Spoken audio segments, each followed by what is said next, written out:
Então peço que você abra o coração e reflita comigo. Livro de Salmo, número 90, e o verso 1 diz assim: Senhor, Tu tens sido o nosso refúgio de geração em geração. Antes que os montes nascessem, e Tu formasses a terra e o mundo, de eternidade a eternidade, Tu és Deus. Tu reduzes o ser humano ao pó, e dizes: voltem ao pó, filho dos homens. Pois 1000 anos aos teus olhos são como o dia de ontem que se foi, e como a vigília da noite. Tu os arrastas na torrente, são como um sono. São como a relva que floresce de madrugada viceja, floresce, à tarde murcha e seca. Pois somos consumidos pela tua ira e pelo teu furor, conturbados. Puseste as nossas iniquidades diante de ti e, sob a luz do teu rosto, os nossos pecados ocultos. Pois todos os nossos dias se passam na sua ira. Acabam-se os nossos anos como um breve pensamento. Os dias da nossa vida sobem a 70 anos ou, havendo vigor, a 80. Nesse caso, o melhor deles é canseira e enfado, porque tudo passa rapidamente e nós voamos. Quem conhece o poder da tua ira e a tua cólera segundo o temor que te é devido? Ensina-nos a contar os nossos dias, para que alcançamos um coração sábio. Volta-te, Senhor, até quando estarás indignado? Tem compaixão dos teus servos. Sacia-nos de manhã com a tua bondade, para que cantemos de júbilo e nos alegremos todos os nossos dias. Alegre-se nós por tantos dias quanto nos tens afligido, por tantos anos quanto suportamos a adversidade. Aos teus servos apareçam as tuas obras e a seus filhos a tua glória. Seja sobre nós a graça do Senhor nosso Deus. Confirma sobre nós as obras das nossas mãos. Sim, confirma a obra das nossas mãos. Amém, irmãos. Quantos de nós já nos pegamos às vezes, pensando que parece muitas vezes que a vida se apresenta para nós de uma forma injusta. Às vezes, esse pensamento aflora em nós, principalmente quando recebemos alguma notícia grave, um acidente grave, principalmente quando vemos inocentes passando por dificuldades, por doenças terríveis, às vezes crianças com diagnósticos que nos abalam. Às vezes chegam até nós pedidos de oração também, que abalam o nosso coração. Tudo isso às vezes nos conduz a pensar que parece que a vida às vezes é injusta. Parece que as coisas não fazem sentido. Talvez você que esteja aqui nessa noite, assim como eu, talvez perdeu alguém de uma forma inesperada na sua vida. Talvez um familiar, um amigo, ou até mesmo talvez conhece alguém que passou por uma situação dessa. Isso nos leva a pensar que a vida às vezes parece muito injusta. Nós vivemos planejando o nosso futuro sem considerar que talvez a gente nem possa vê-lo, na verdade. Quantos de nós já não dissemos algo como: o dia que eu me casar, aí eu vou estar bem. Eu lembro que quando estava namorando a Josi, esse era um dos meus principais sonhos, né? Inclusive orava que Jesus não voltasse enquanto eu não casasse com ela. Quantos de nós não pensamos assim: o dia que eu casar, aí as coisas vão se alinhar.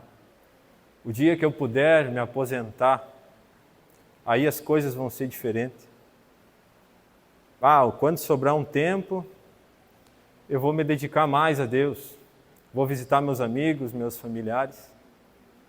Nós, às vezes, vivemos dessa forma e isso parece que nós temos a nossa vida toda garantida sob o controle da nossa mão. A verdade, irmãos, é que nós vivemos como se a morte fosse algo distante de nós. Às vezes reservada, talvez, apenas para os mais velhos, ou até mesmo para os outros. Não faz parte da nossa realidade. Porém, ela é a única certeza, ou uma das únicas certezas que nós temos. Um dia todos nós teremos que enfrentar esse triste fato, né? Diante disso, eu gostaria de fazer uma pergunta para despertar em você a reflexão nessa noite. O que você faria se hoje você descobrisse que tem apenas 30 dias de vida? O que você mudaria na sua rotina? Esse salmo que nós lemos hoje, ele nos confronta exatamente com essa realidade. A vida é breve, irmãos, e a morte é uma certeza. Porém, isso exige de nós uma urgência de vivermos de forma sábia. E isso não é confiando apenas em nós mesmos, mas é em Deus. Para nós entendermos melhor esse texto, quero explicar um pouquinho o contexto aqui por trás. Talvez aí na sua Bíblia você vai ver no subtítulo escrito Oração de Moisés. Esse salmo, tradicionalmente, ele é atribuído a Moisés. Então, provavelmente, ele foi o primeiro salmo escrito. E aqui nós temos uma oração feita por Moisés. Ele ora a Deus dessa forma como lemos, e isso apresenta para nós esse tom de lamento nessa oração. Nos leva a meditar sobre a fragilidade da vida humana diante da eternidade de Deus, do poder de Deus. Mas fica ainda mais rico esse texto quando nós entendemos o contexto por trás disso. De acordo com o conteúdo e tradicionalmente, segundo os comentaristas, Moisés muito provavelmente escreveu essa oração quando ele estava vivendo o contexto do que acontece no livro de Números, capítulo 14. E como eu sei que os irmãos são leitores ávidos da Bíblia Sagrada, provavelmente já sabem do que se trata, né? É difícil, eu também não decoro textos assim, é difícil. Mas Números 14, irmãos, relata o momento onde o povo escolhido por Deus, que foi tirado do Egito por intermédio de Moisés, que foi instrumento de Deus para isso, está peregrinando no deserto em busca da terra que Deus havia prometido. Prometeu a essa nação uma terra boa que mana leite e mel, terra de Canaã. E eles viveram diversos milagres nesse processo, saíram do Egito de uma forma miraculosa, os irmãos, muitos conhecem a história.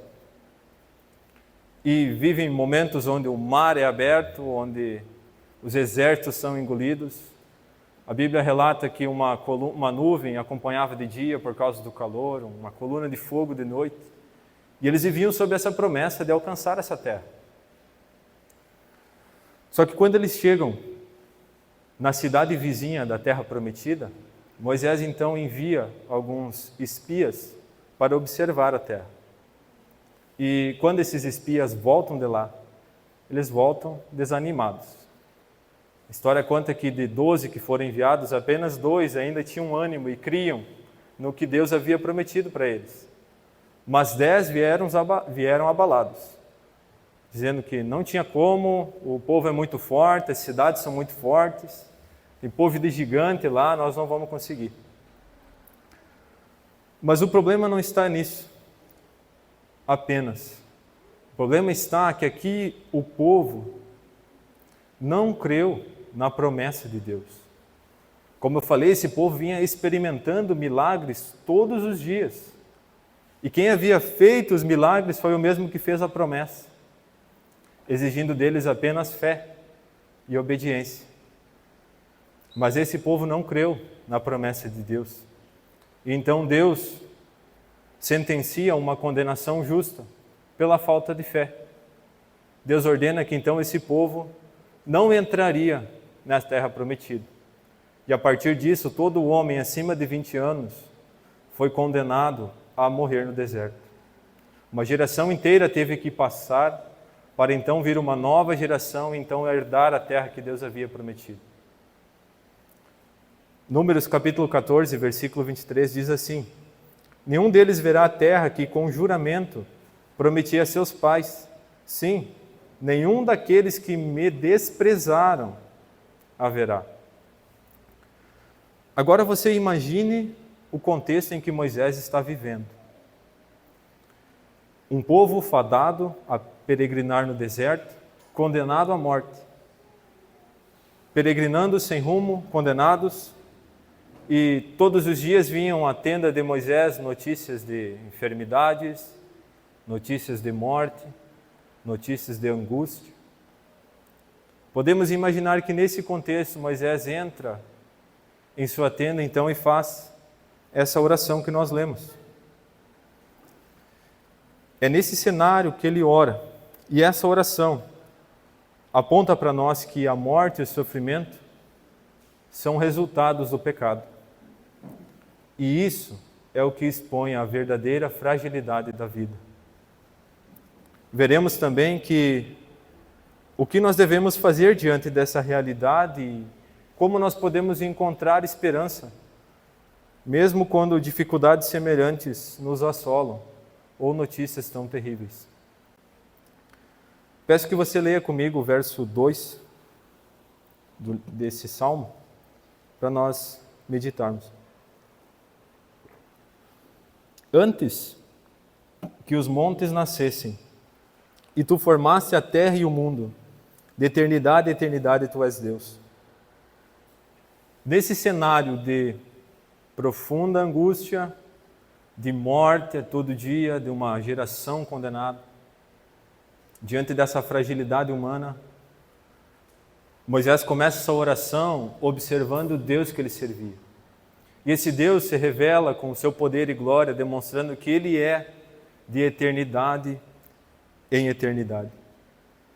Diferente de nós, mas como nós podemos compreender a eternidade de Deus comparado à nossa breve e fútil vida que vivemos?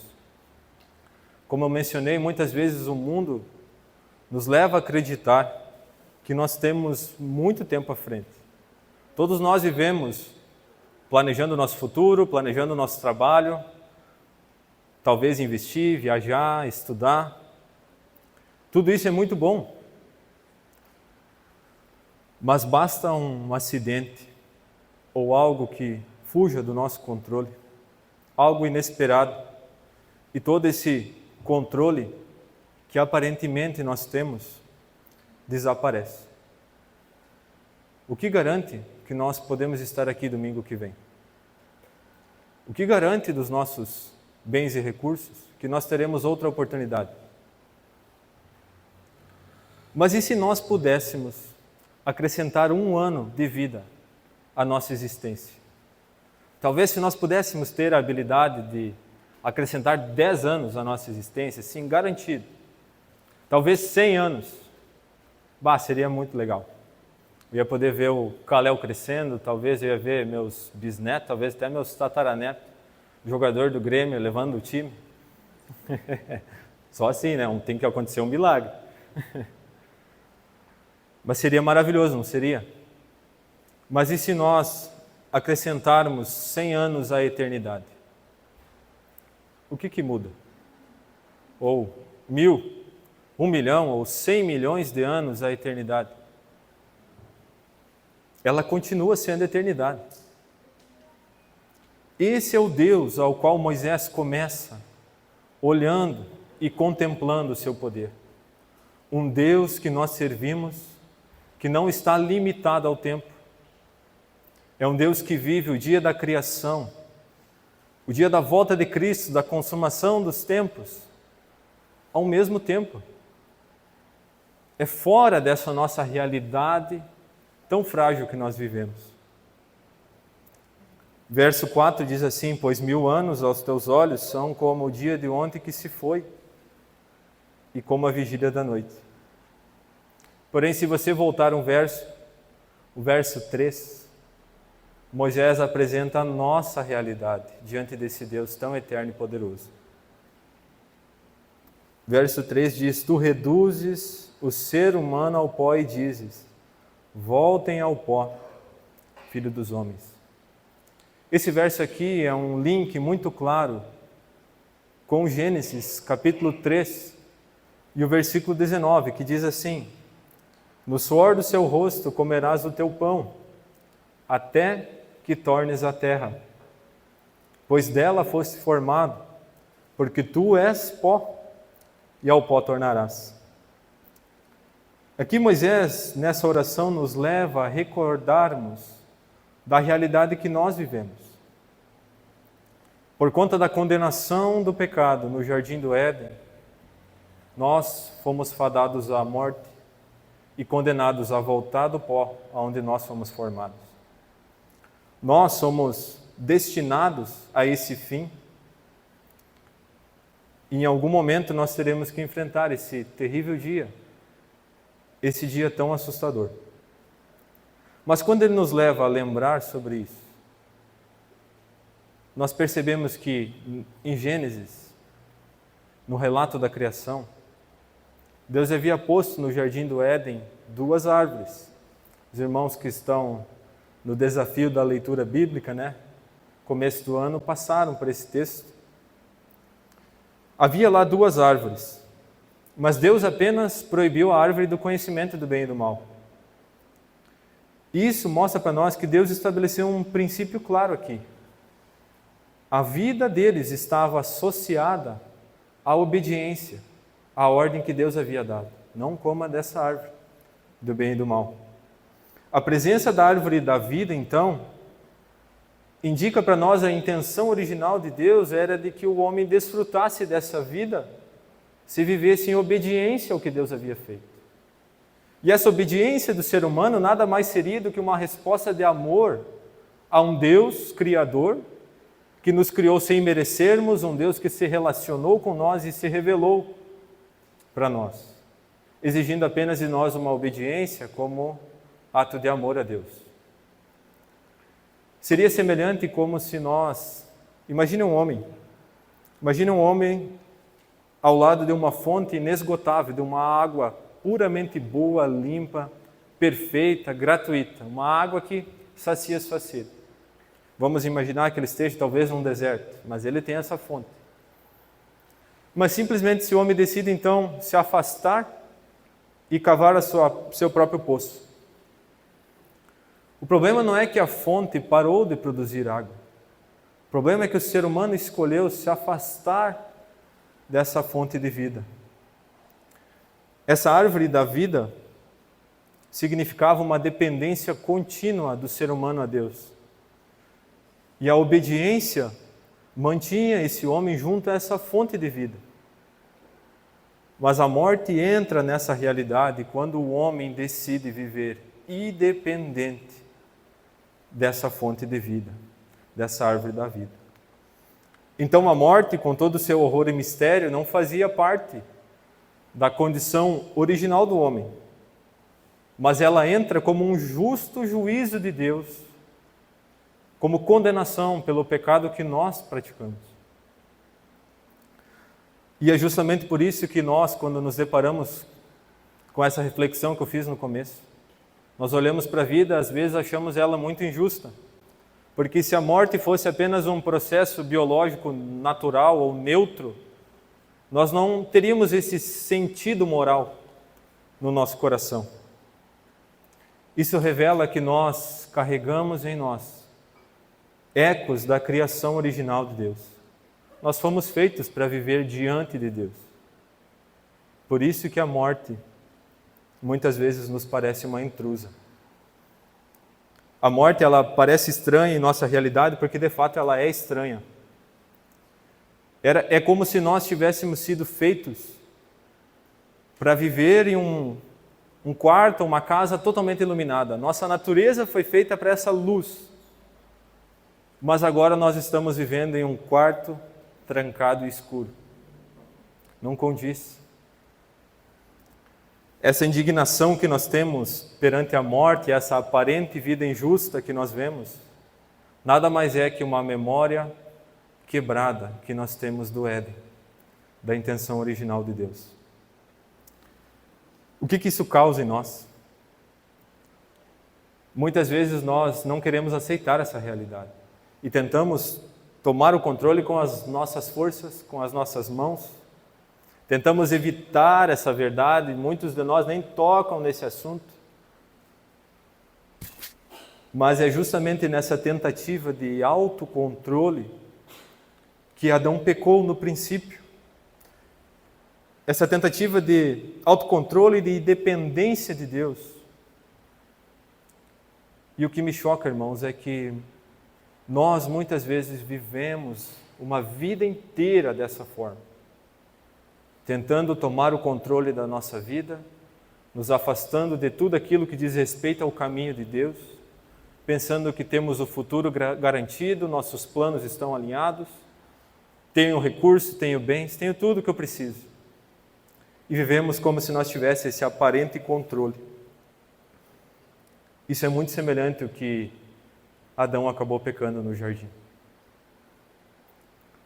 Verso 4 diz que: pois 1000 anos aos teus olhos são como o dia de ontem que se foi, e como a vigília da noite. Nós seguimos pensando que nós temos esses 1000 anos. Colocamos essa nossa confiança em nosso conhecimento, em nosso trabalho, nossos bens. Mas será que isso garante para nós algo? Será que isso traz uma segurança verdadeira? Jesus faz uma pergunta em Mateus capítulo 6, versículo 27, no Sermão do Monte. Ele diz assim: qual de vós, por ansioso que esteja, pode acrescentar um côvado ao curso da sua vida? Côvado aqui é uma unidade de medida. Seria como algo: qual de nós, por ansioso que esteja, pode acrescentar um palmo ou 50 centímetros à nossa vida, à nossa existência? Adão pecou por isso, por achar que não precisava de Deus, por achar que não precisava dessa fonte de vida, por querer ser Deus de si mesmo. É curioso que no jardim, Deus cercou o homem com vida abundante. Quantas milhares de árvores frutíferas de vida ele tinha à disposição. Ele poderia se fascinar com essa árvore da vida que dava a ele esse benefício de viver diante da presença de Deus. Mas a única árvore que estava proibida, que exigia dele esse relacionamento de amor pelo seu Criador, foi justamente por essa que ele se fascinou. Ficou obcecado com aquilo que era errado, obcecado com o pecado, obcecado com o que desagradava a Deus. E esse é o absurdo do pecado, na verdade. Deus, de um lado, oferece vida, o homem escolhe independência. E o resultado disso é pecado, é juízo de Deus, é morte. Deus então expulsa eles do jardim e condena eles a uma vida onde eles devem retornar ao pó da terra. Eu pergunto a você nessa noite sobre qual o fascínio que você tem vivido.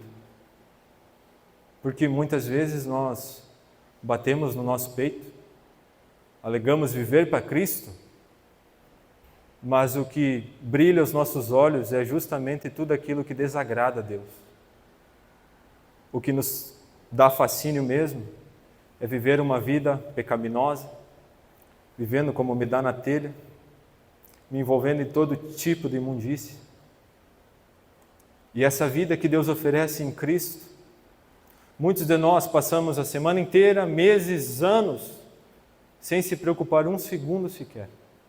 Ainda quando tocamos no assunto, muitas vezes se torna um ambiente constrangedor, porque não nos causa fascínio. O que nos causa fascínio, de fato, é aquilo que nos enlama no pecado, e nos leva cada vez mais distante de Deus.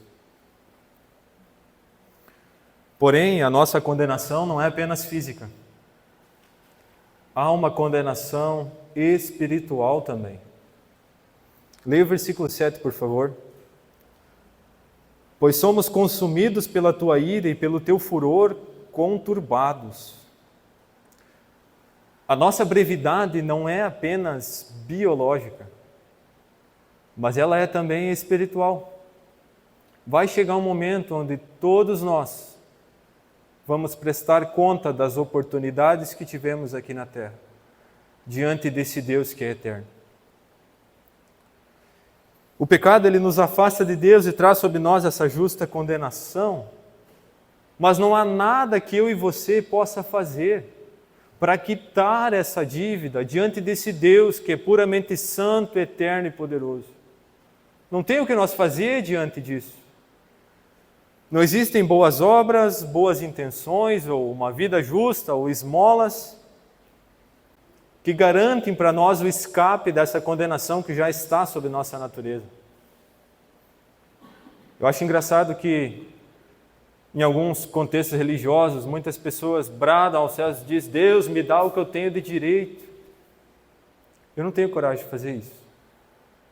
Porque, quando eu olho para dentro do meu coração, a parte do que tem a Cristo, tudo aquilo onde Jesus não está tocando, é somente maldade, ódio, inveja, egoísmo, altivez, soberba. Se não for Cristo em nosso coração, até mesmo nossas esmolas, nossas boas ações são manchadas pelo pecado.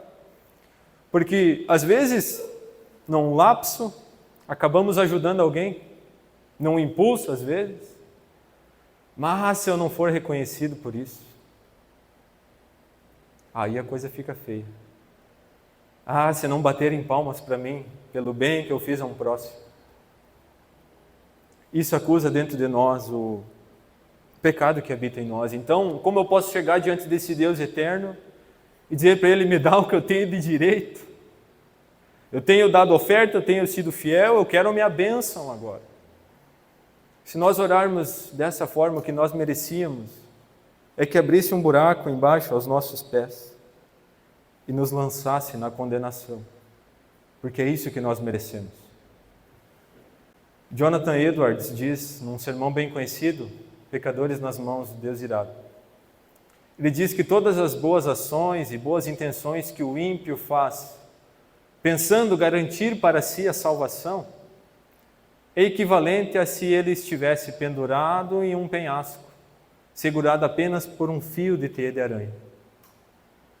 É o mesmo que nada.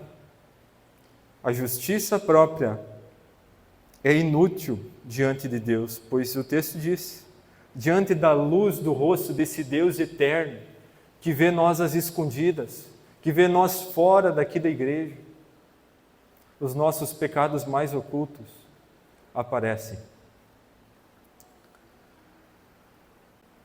O verso 11 diz o seguinte: quem conhece o poder da tua ira e a tua cólera, segundo o temor que te é devido? Aqui Moisés está fazendo uma pergunta retórica. Ele não está em busca de informação sobre isso.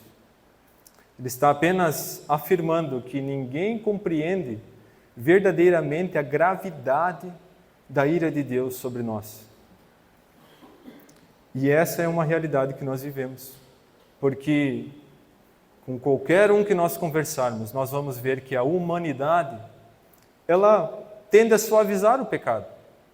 Quantos de nós batem no peito e dizem: eu creio em Deus, eu creio em Cristo, mas quando somos confrontados com os nossos pecados, a nossa atitude sempre é: mas Deus é amor, Deus me entende, Deus sabe que eu sou assim, faz parte da minha personalidade. O que você está dizendo não é bem assim.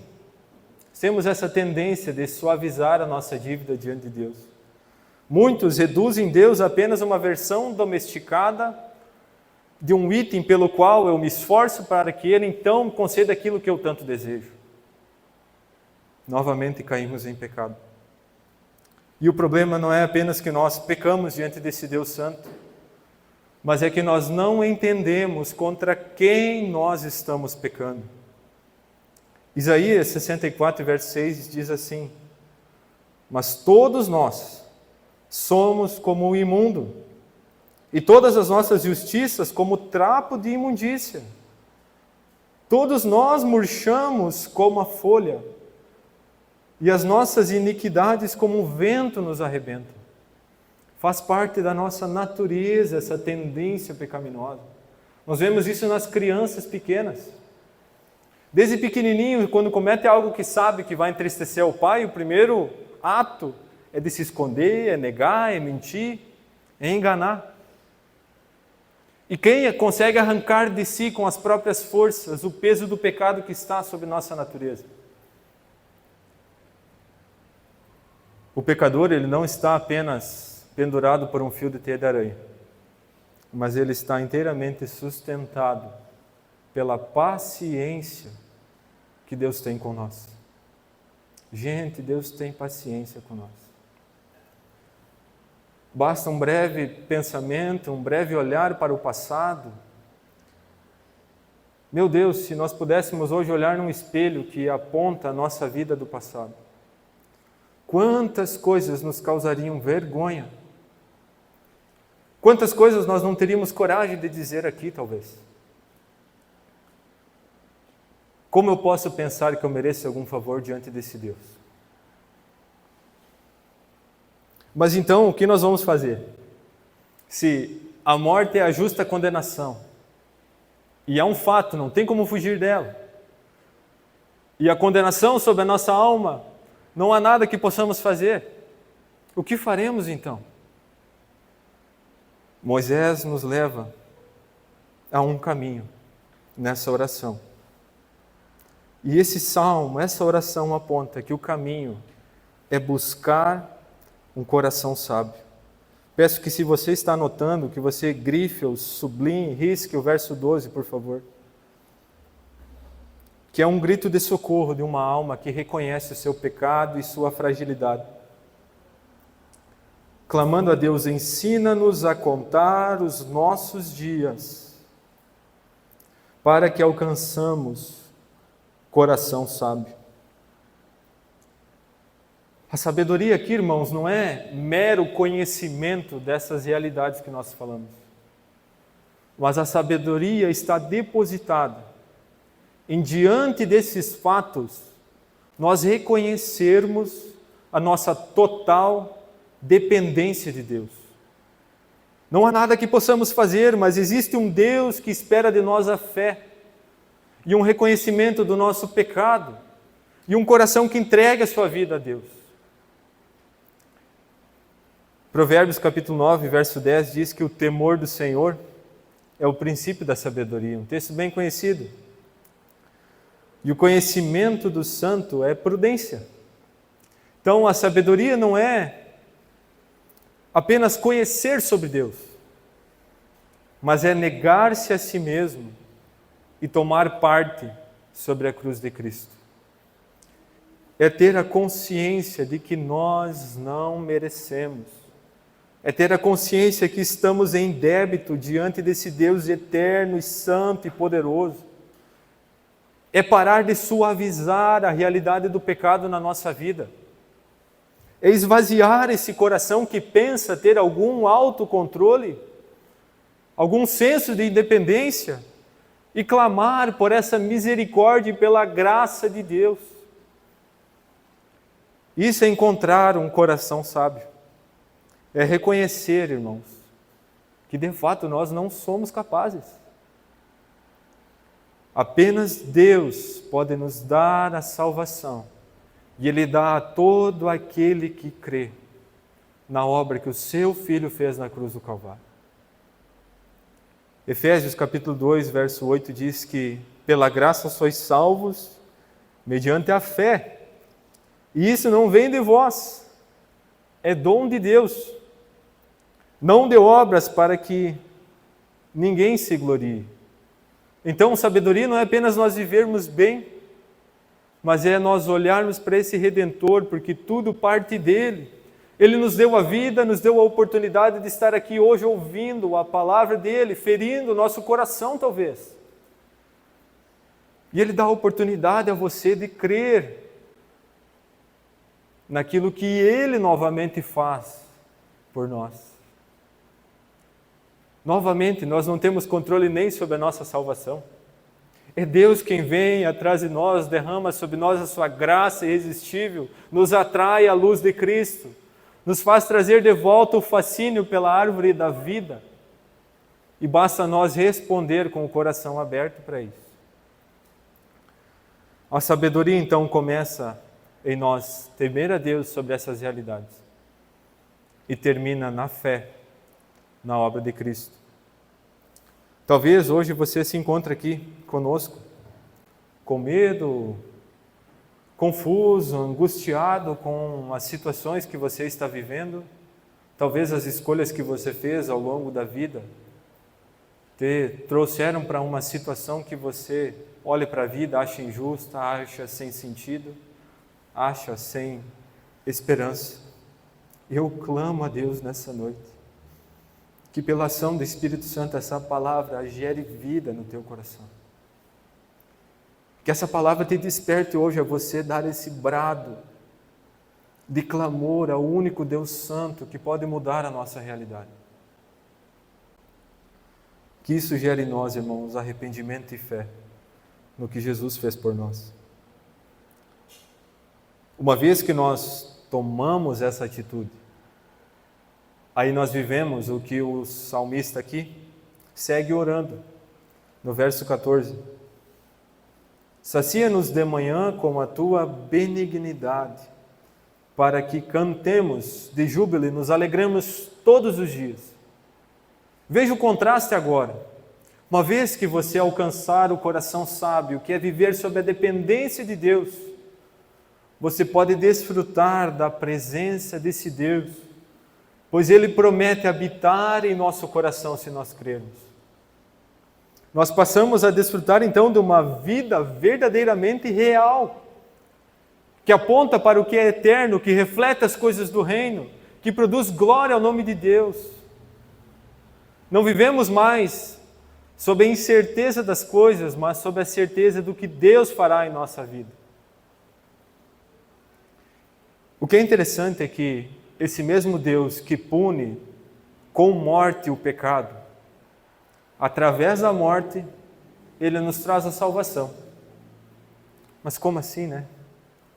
Esse mesmo Deus que pune com morte, e a gente acha um absurdo, através da morte do seu próprio Filho, Ele nos concede a reconciliação consigo mesmo. Ele nos concede a oportunidade e o perdão a todo aquele que crê. Então, se você acha a vida injusta, com que base você julga a injustiça? Nós achamos injustos os acidentes, as calamidades, as doenças, porque a gente acha que uma pessoa boa não poderia sofrer isso. Uma criança tão inocente não poderia sofrer. Porque é uma pessoa boa. Ah, meu amigo do peito. Cara tão bom, generoso, honesto. Por que ele passou por todo esse sofrimento? Parece terrível. Mas a Bíblia apresenta para nós uma verdade, como nós já lemos em Isaías aqui. Todos nós somos como trapo de imundícia. Todos nós, na nossa natureza, carregamos o pecado. Então não há um só que seja bom. Mas houve um que foi bom, que foi o próprio Deus na pessoa de Jesus Cristo. Se fez homem como nós, nasceu de uma virgem mulher, cresceu, enfrentou as mesmas dificuldades, as mesmas aflições, as mesmas preocupações, mas foi puramente bom, santo, perfeito, sem pecado. Quer ver a verdadeira injustiça? Deus, na pessoa de Jesus, puramente bom, santo e perfeito, morreu numa cruz, julgado. Morreu numa cruz pelos pecados que nós merecíamos. Morreu numa cruz sofrendo a injustiça para dar a nós aquilo que nós não merecemos, conquistando para nós aquilo que nós não conquistamos, apenas dando para nós a oportunidade de alcançar a verdadeira vida, que é crendo na obra que Ele fez por nós. A morte, ela é o último inimigo que nós teremos que vencer um dia. Mas se você estiver com o seu coração em Cristo, se você crer nessa obra, nessa injustiça que foi o Filho de Deus sofrer no nosso lugar, você pode alcançar esse coração sábio. Você pode alcançar a salvação da sua vida. Você pode alcançar a presença de Deus habitando em seu coração. E quando isso acontece, esse novo nascimento, essa transformação em nossa vida, tudo muda em nosso caminhar. Todas as coisas mudam o sentido, as coisas se alinham segundo a verdade da palavra, as coisas se alinham segundo a verdade que Deus se revela. Dessa forma, quando enfrentamos as dificuldades e as aflições, nós sabemos que é apenas o caminho pelo qual nós alcançaremos a coroa que Deus tem preparado para todo aquele que crê.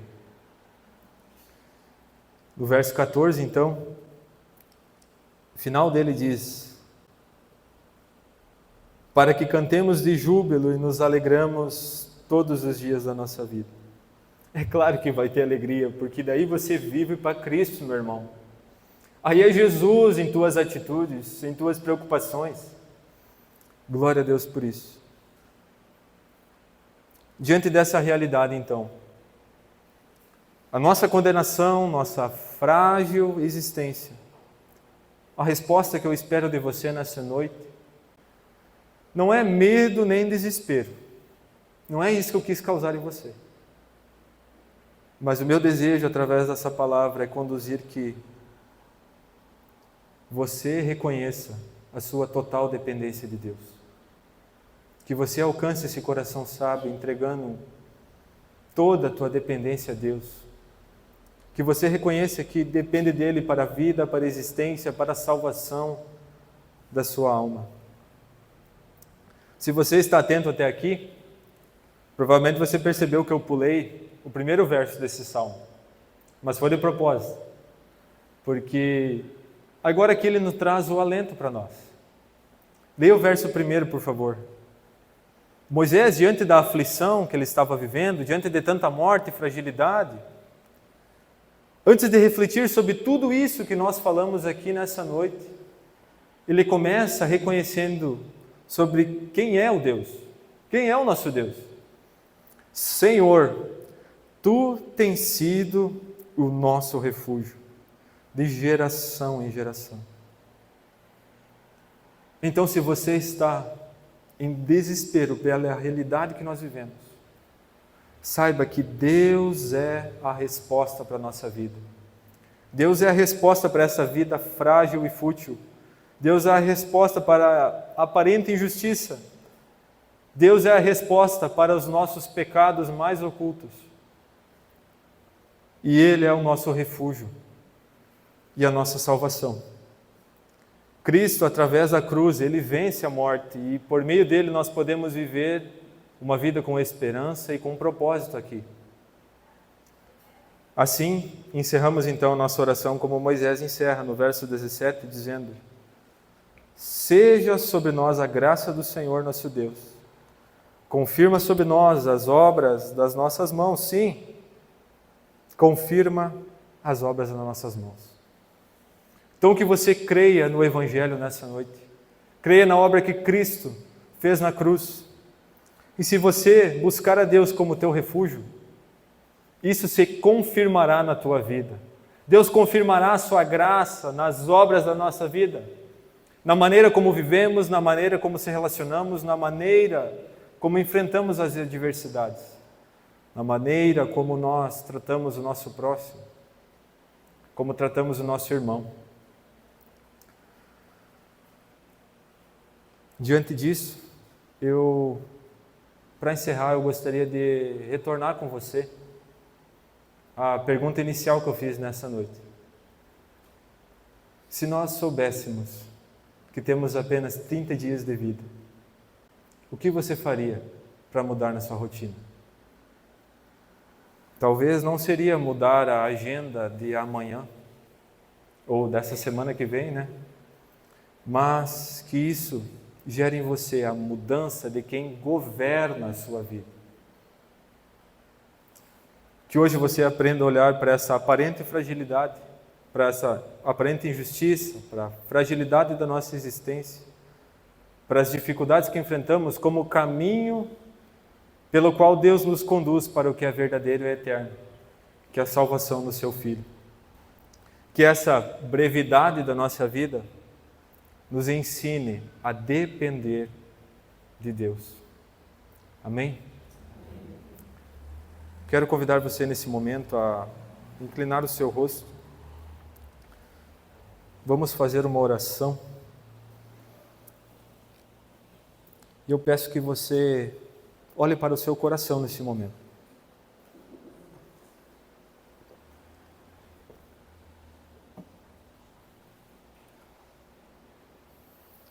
Qual tem sido o fascínio dos teus olhos? O que traz para você esperança ou propósito para a sua vida? Onde tem andado os teus olhos e o teu coração? Nas preocupações, nas aflições, nas dificuldades? Eu te convido nessa noite, nessa oração. Não apenas ouça a oração, mas ore comigo e abra teu coração para esse Deus que se apresenta a ti nessa noite.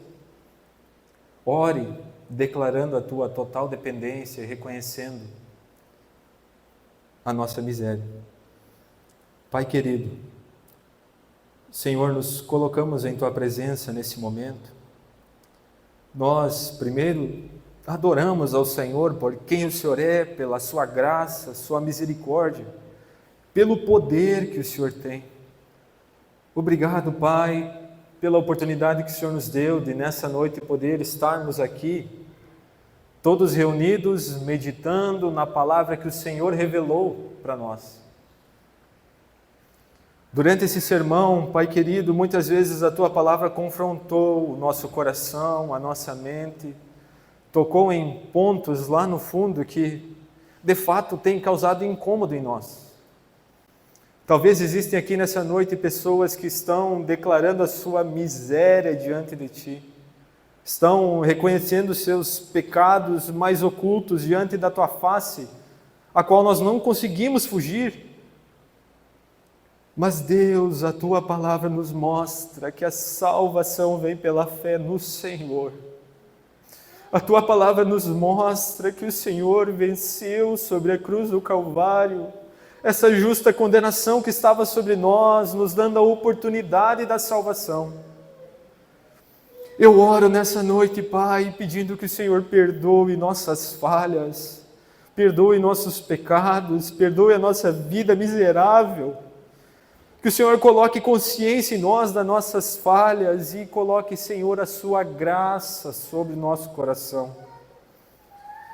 Que nessa noite, Pai, todos nós possamos alcançar o coração sábio, um coração que coloca a sua total dependência no Senhor, que crê na cruz do Calvário, que crê no Teu Filho amado Jesus Cristo.